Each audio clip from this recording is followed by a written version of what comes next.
જય શ્રી રામ.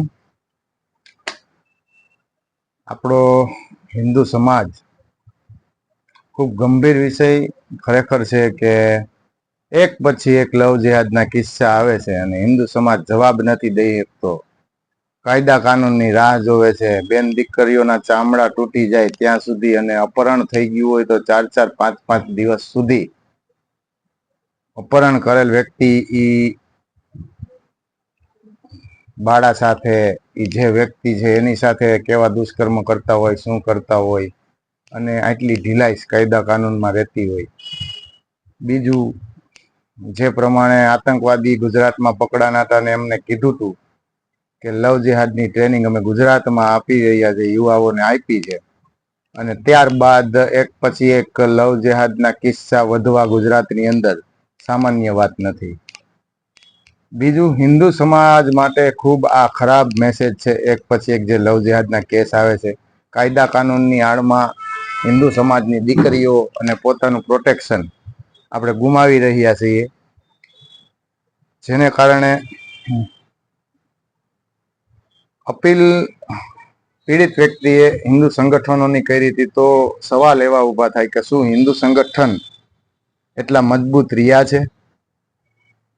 સમાજ માટે, આપણા ઘર પરિવાર માટે જે પણ આપણી પાસે પ્રોપર્ટી છે, માની લ્યો, તો સવાલ એવા જ થાય છે કે આપણે અત્યારે હવે હાલમાં આંતરિક સુરક્ષા બાબતે આપણે જે કમાણા છે, આપણે આપણા બાળકો માટે જે ભેગું કરવાના છે, જે આપણે હિન્દુ સંસ્કારો સિંચવાના છે, એ સલામત છે. આપણે પોતે આપણું રક્ષણ કરવા અને આત્મરક્ષા કરવા માટે આપણે પોતે સક્ષમ છીએ.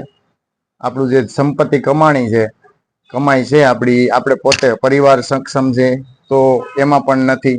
તો સંગઠનની આશા રાખે છે. તો સંગઠન પણ શું એવા સક્ષમ છે અત્યારે હાલમાં કે જે એકો જમાવી શકે? કોઈ સમાજ સાથે અન્યાય થતો હોય તો એનો મુંહ તોડ જવાબ આપી શકે, પાણાથી, ઈંટનો જવાબ પથ્થરથી? તો અત્યારે નથી આપી શકતા. સવાલ એ વાતનો છે. સેવા અને દાન ખરેખર જે જાય છે, એ દાન ખરેખર 100% રિઝલ્ટ આપે છે.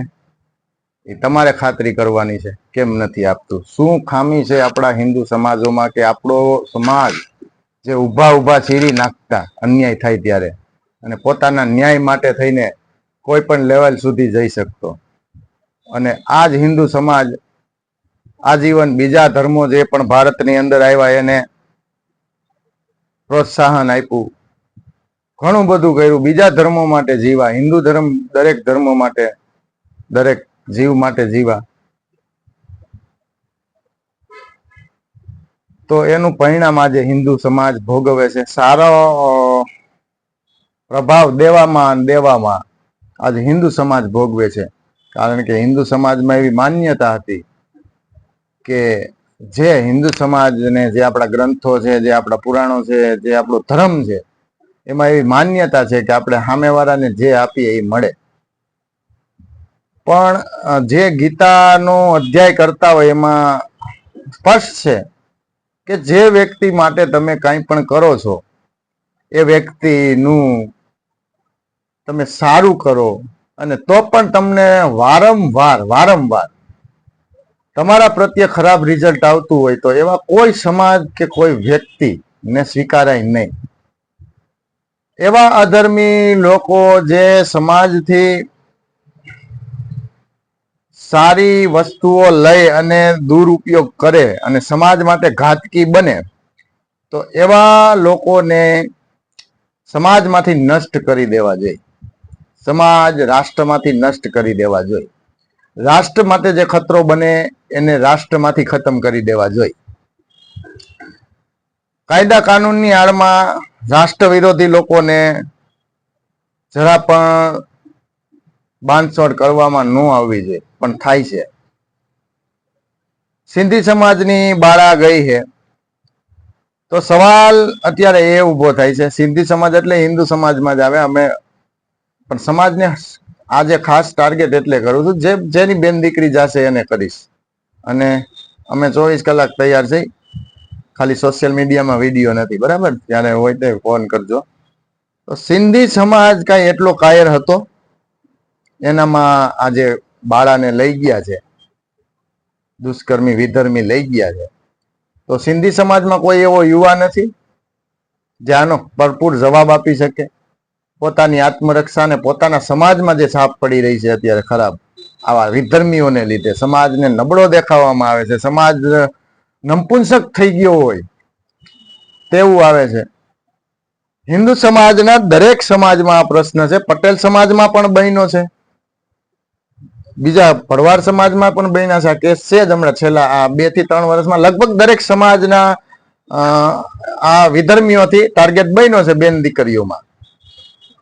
તો સવાલ એ થાય છે કે સમાજની અંદર શું આપણા વીરો હવે જાગૃત રહ્યા નથી? આપણો સમાજ એટલો બધો નબળો પડી ગયો? વિચાર આવવો જોઈએ, આપણો હિન્દુ સમાજ એટલો બધો નબળો પડી ગયો છે. એનું કારણ કોણ? સંગઠનો છે, નામ માત્ર છે. સંગઠન શું કામ કરે અત્યારે હાલમાં? કાયદા કાનૂનથી જ લડે. તો કાયદા કાનૂનથી તો જે વ્યક્તિ પીડિત છે એ વ્યક્તિ કાયદા કાનૂનની ત્યાં પોલીસમાં જે જાય એની જે થતી હોય પ્રોસેસ તો થવાની જ છે.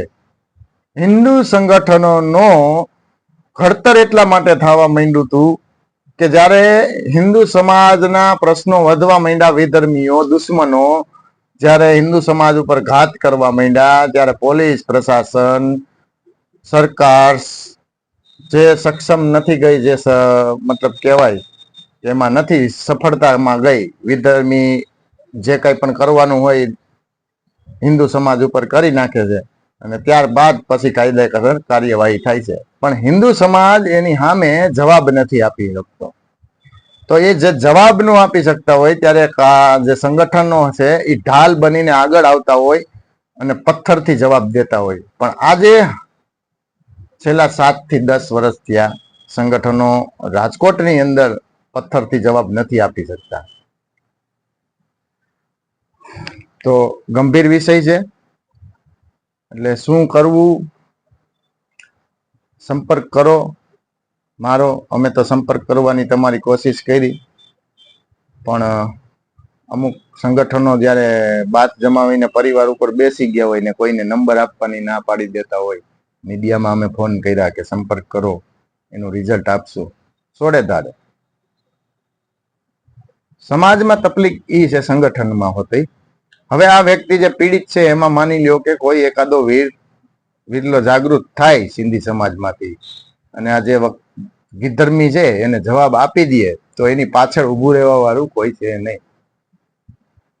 તો કોઈ પણ હિન્દુ સમાજ હવે હોય, સાંભળી લેજો, બહુ સારા શબ્દોમાં કહું છું, કોઈ પણ હિન્દુ સમાજ હોય રાજકોટની અંદર, હિન્દુ સમાજને વિધર્મી દ્વારા ટાર્ગેટ કરવામાં આવે, તમારી બેન દીકરીઓને ટાર્ગેટ કરવામાં આવે, તમારી પાસે પ્રૂફ હોય કે ન હોય એની વાત નહીં જોવાની. કેમ કે હિન્દુ બાળાઓના સાંભળા તોડતા હોય ત્યારે તમે કાયદા કાનૂનની વાત ન જોવો, તમે એને જવાબ આપો, તમારું આત્મરક્ષણ કરો. અને જે આત્મરક્ષણ કર્યા પછી જે વિધર્મી શાંત થઈ જાય ત્યારબાદ તમે પોલીસમાં જાઓ. કારણ કે વિધર્મી છે ને એ કોઈને મુકતો નથી, ખુલ્લે આમ ડોકા કાપે છે. જે પ્રમાણે અત્યારે ઘટના બની રહી છે એ કાયદેસર હિન્દુ સમાજને ટાર્ગેટ કરવા માટે જ બની રહી છે અત્યારે. તો જે હિન્દુ સમાજની અંદર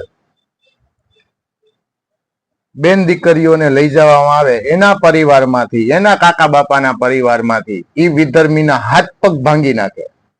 સાંભળજો, બહુ સારી વસ્તુ કહું, હાથ પગ ભાંગી નાખે, કમ્પ્લીટ રિઝલ્ટ એનું આપી દે, પછી કાયદા કાનૂનના ચક્કરમાં પડે એની જવાબદારી અમે લેશું. સમજાઈ ગયું? એની જવાબદારી અમે સામેથી લેશું. તમારે અમારો સંપર્ક નહીં કરવો પડે, અમને ખબર પડશે એટલે અમે તમારી જવાબદારી લઈ લેશું. હવે સાંભળજો, આજથી જાહેર કરી છે અમે, આ સ્વયં સેના તરફથી જાહેર કરી છે. એટલે તમારે જે કરવાનું એ કરવાનું. બીજું, તમારા ઘર પરિવારમાં નાના બાળકો હોય, છોકરાઓ હોય, તમારું ફેમિલી હોય, માની લો કે તમારે સમાજ માટે તમે આ નિર્ણય લીધો અને તમારે જેલમાં જવાનું થયું તમારી આત્મરક્ષા માટે, સમાજ માટે, તો કોઈ સમાજ ધ્યાન નથી દેતો, અમે દેશું. તમે કોઈ પણ સમાજના હોય, હિન્દુ સમાજના છો, અમે ધ્યાન દેશું રાજકોટ લોકલની અંદર. એટલે બહારનાને ખાસ કહું, હમણાં નમ્ર અપીલ, બહારને અમે નથી પોગી શકતા પણ સિસ્ટમ બનાવશું ધીમે ધીમે. જે પ્રમાણે વિધર્મી એક છોકરી હિન્દુની પટાવામાં ₹1.5 લાખ ₹1.5 લાખ ફરમાન કરે છે ખરાબ કામ કરવામાં, તો અમે હિન્દુ સંગઠન મારા શ્રી રામની કૃપાથી હું પણ આજથી જાહેર કરું છું કે જેની સાથે અન્યાય થાય છે એ વ્યક્તિઓ, પીડિત વ્યક્તિઓ, તે સામેવાળી વ્યક્તિ વિધર્મી હોય કે બીજો પણ હોય, દુષ્કર્મ કરે આવી નાની બાળાઓ ઉપર અને એની આ ઉંમર જે છે એ પ્રમાણે, તો એની જવાબદારી અમે લેશું, અમે સામેથી લેશું. તમને વકીલ પ્રોવાઈડ કરવાની જવાબદારી અમે લેશું. તમારા ઘર પરિવારમાં જે કાંઈ પણ ખર્ચો છે, માની લ્યો કે તમને જેલ થશે, જે કાંઈ પણ થશે એટલો સમય સુધી અમે તે ખર્ચો જે કંઈ પણ આવતો હોય છે, અમે ગાડી બંગલા નહીં દઈ દઈ, પણ તમારા ઘરને તકલીફ નહીં થવા દઈ એની જવાબદારી અમે બંધાઈ છીએ શ્રી રામ કૃપાથી. સમજાઈ ગયું? એટલે મહેરબાની કરીને હવે એવું વિચારવાનું, હિન્દુ સમાજ પોતાના ઘર પરિવારની સુરક્ષા માટે અને પોતાના સમાજની સુરક્ષા માટે એવું વિચારવાનું બંધ કરે કે અમારી પાછળ કોઈ નથી. આ મારો ફર્સ્ટ મેસેજ છે. રાજકોટની અંદર હિન્દુ સમાજ સાથે જો વિધર્મીનો અન્યાય થતો હોય તો સ્પષ્ટ કહું છું કે એવું ના સમજે કે એના ઘર પરિવાર પાછળ કોઈ નથી. અમે સામેથી એની જવાબદારી લઈએ છીએ. તો તમારી આત્મરક્ષા માટે, આ કાયદા કાનૂનથી ડરોમાં, તમારી આત્મરક્ષા માટે તમારું પ્રોટેક્શન તમે કરો. અમે કાયદા કાનૂનની લીગલ જે પણ વિધિ છે એમાં અમે તમારી સાથે છે. જે પણ ખર્ચો થશે એમાં અમે જવાબદાર છે, અમે લેશું. તમારા ખીચામાંથી એક પણ રૂપિયો નહીં જવા દે. હવે તમારા સમાજનો વિષય એ છે કે આપણા સંગઠનને કેમ મજબૂત કરવું. બરાબર છે? અમે જવાબદારી લીધી છે તો અમારી ઉપર પણ બોજો આવશે. તો એ બોજાને એક જગ્યાએ દિશામાં એકત્રિત કેમ કરવો, અમારી સાથે તમારે સંપર્ક કેમ કરવો અને કઈ રીતનું સંકલન કરવું, અમારી સાથે જોડાવું. નંબર છે 9714200712. અને તમારા પ્રોટેક્શન માટે, તમારા બેન દીકરીઓના પ્રોટેક્શન માટે, તમારી પ્રોપર્ટી માટે, આવા વિધર્મીઓથી બચાવવા માટે સંપર્ક કરો અમારી સાથે અને સંગઠિત થાવ, સંગઠન બનાવો. વિશ્વવિખ્યાત ઘણા સંગઠન છે, ઘણી એવી યોજનાઓ કરવાની હોય જે હિન્દુ સમાજ માટે અત્યારે અપડેટ કરવી જોઈએ, નથી થઈ. તો એવી અપડેટ યોજનાઓ પણ હવે આપણે કરશું. અને જે પણ હિન્દુ સમાજના હિતમાં જે પણ સંગઠન દ્વારા થશે એ સંપૂર્ણપણે જમીની ઉપર કામ કરવામાં ધ્યાન દેશું. બરાબર છે? એટલે ઇનામ તો જાહેર થઈ ગયું. બરાબર છે? અત્યારે જ આપણે કહી દીધું છે. તો હાથ પગ ભાંગવા હોય, જે વ્યક્તિઓ હોય સમાજમાં વિરલા હોય, એની જવાબદારી અમે લીધી છે. ખાલી વિડીયોમાં નથી મૂક્યું. એવું હોય તો સંપર્ક કરી લેજો. ખુલ્લે આમ આપણે સંપર્કમાં કહીશી કે તમારી જવાબદારી અમે લેશું. એટલે જય શ્રી રામ. ખાસ રાજકોટના દરેક હિન્દુ સમાજને, એ પછી ભરવાડ હોય, આહિર હોય, દેવી પૂજક હોય, સિંધી હોય, પટેલ હોય, એવી કોઈ વિચાર ન રાખતા કે આના જે આ લોકો સ્વયંસેનાના સંચાલન છે એ બધા, આપણા સ્વયંસેનાની સંચાલન સર્વ સમાજથી થાય છે. આપણું સ્વયંસેના સંચાલન સર્વ વિચારોથી થાય છે, સર્વ વ્યક્તિઓનો, કોઈ વ્યક્તિગત છે નહીં.